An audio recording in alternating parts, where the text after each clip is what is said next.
Hey, welcome to episode 3 of the Weekly Speak. I am Lindsay from HeartSpeak Health, and in this episode, I'm going to discuss the posts that I had on Instagram and Facebook this past week and just kind of go over the content that I was putting out there to hopefully help others on their healing journey and help to inspire people to keep going, because we all know that whenever we're trying to get better, especially whenever we are implementing holistic methods to healing, it can be frustrating because it takes time and it takes consistency, and a lot of times you just want to give up because the feeling that it's working doesn't always happen right away. It tends to take some time. So that brings me to my first post that I wanted to talk about from this past week, which I wrote down on a Post-it note. I wrote, "No one else sees this world like you do." And the reason why I wanted to share that was because, number one, we have to remember that whenever we are trying to heal, that it's our journey and no one else's. It's a very individual thing, and no one is going to experience this life or even assimilate food or think of love in the same terms as you. So you have to remember that maybe you know someone who was able to heal their thyroid in 6 months, and maybe they did things that you don't feel comfortable doing, and maybe it's taking you longer and you're kind of taking a different road, and that's okay, because we all have to tweak our journey according to what fits us. And that brings me to the point of bioindividuality, which is a term that I learned at the Institute for Integrative Nutrition. And what that means is that basically we as individuals have a completely different experience from each other.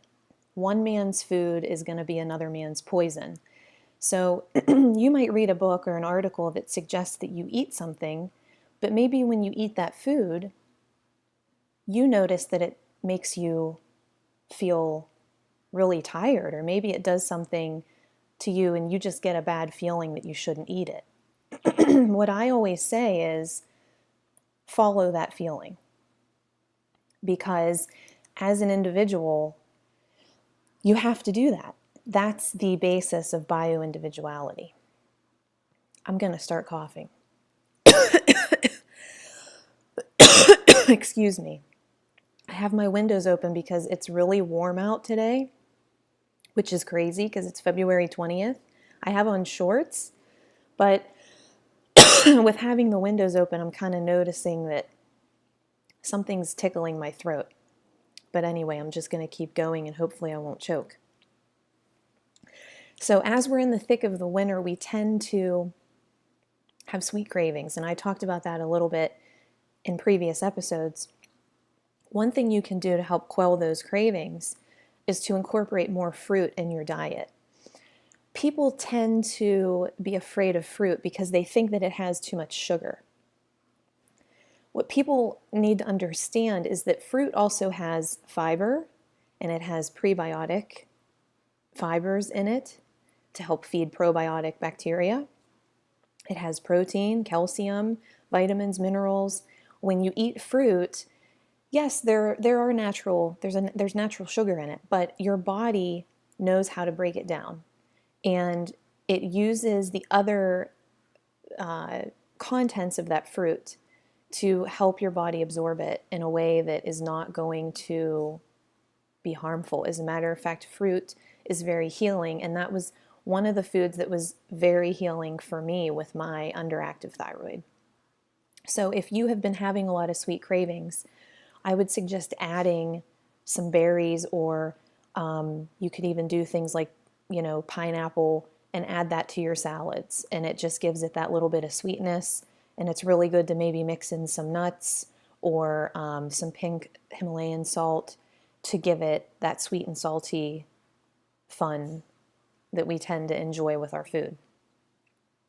You might have seen, if you follow me on Instagram, that I had shared a post in regard to sunbathing. I had written a post about sunbathing, and I actually gave recognition to Anthony William, medical medium, for his insight on this. And I kind of pointed everybody to a passage from his book, Thyroid Healing, which I have a link to his book on my homepage at heartspeakhealth.com. On the right-hand side, I have a link to his book because I'm such a fan of it. And everything that he discusses in the book, coincidentally, most of it were things that I did. And I read it and I was in awe, thinking like, wow, this is kind of crazy, that I had implemented a lot of the same stuff that he promotes, but he makes the connection to the Epstein-Barr virus as being at the root of thyroid issues and chronic illness. So again, if you go to heartspeakhealth.com, I have a link there to his book, and you can check that out. But the post that I wrote about the sun was that whenever I felt at my worst, I would actually lay on the living room floor when my son was taking a nap. I would lay in the sun puddles with my cats. I have 2 cats. And it just felt so good to me, and it felt so healing, and it just felt right to be in that sun. Well, what he talks about in his book is that, laying in the sun indoors is actually effective, and you can get the benefits from the rays of the sun. And it's good to actually let that sun hit your thyroid, because your thyroid has, and I will tell you, he talks about how our thyroid looks like a butterfly, and the wings of the thyroid are kind of like these little solar panels, and they absorb the sun, and that charges your thyroid with vitamin D and just with, different aspects of that energy from the sun that helps to promote balance within your thyroid, within your hormones, and just the overall function of that gland. So I thought that was really cool. So that post was on Instagram, and it's a picture actually of my living room windows. I have some higher up windows, and I took a picture of the sunbeams coming in. And so if you have been kind of craving being in the sun, if you're struggling with your thyroid, or if you have another type of chronic illness that brings on fatigue, and you really have just been feeling like, I just need the sun, try to do that, because obviously it's winter. So a lot of places in our world right now, or in the country, are experiencing cold weather, although today it's warm and sunny, which is crazy. But if you've been stuck indoors and you have a sunny day, lay on the floor and get in that sun. Get in those sun puddles and just let that sun hit your thyroid. And lay there and maybe do a nice meditation, and just, because Anthony even says, just lay there and just imagine that sun is charging your thyroid and it's giving you that healing light, okay? That's a great exercise to do, and it's very stress relieving. It's very, it's just like a charge. It's like recharging yourself. The next thing that I want to talk about is I made a smoothie for Valentine's Day. It was called a chocolate-covered strawberry smoothie, and talk about hitting the sweet craving as well as providing some major nutrients for your thyroid and your overall health. There was some cacao powder in there, of course, and spirulina, and I had frozen berries and almond milk. It was actually dark chocolate almond milk. Delicious, delicious stuff. So I have the recipe on Instagram and Facebook, and a nice picture of that smoothie. But, that spirulina, I try to sneak that in as much as possible to my smoothies. And I have for a few years now, just because it's a super vitamin. It's a super supplement, and it contains so many powerful ingredients, vitamins and minerals and acids and properties that also draw out heavy metals and toxins. And it's fabulous. And it's something that you should have in your refrigerator. Some spirulina powder, or even if you would want to take the spirulina, I think I just said spirulina capsules, you can get too. And I have a link to the brand that I use on my homepage at heartspeakhealth.com. I have the Hawaii Pacific spirulina there on the right-hand side of my site. So if you want to check that out, you can. And the next and last thing that I want to talk about in this week's episode is the healing fiction that I wrote. And again, if you follow me on Instagram and Facebook, you'll see that I shared that there on one of my cards. And I'm just going to read it. I'm just going to read it to you. The card says, starting today and all its imperfections is better than not starting at all. So she started again.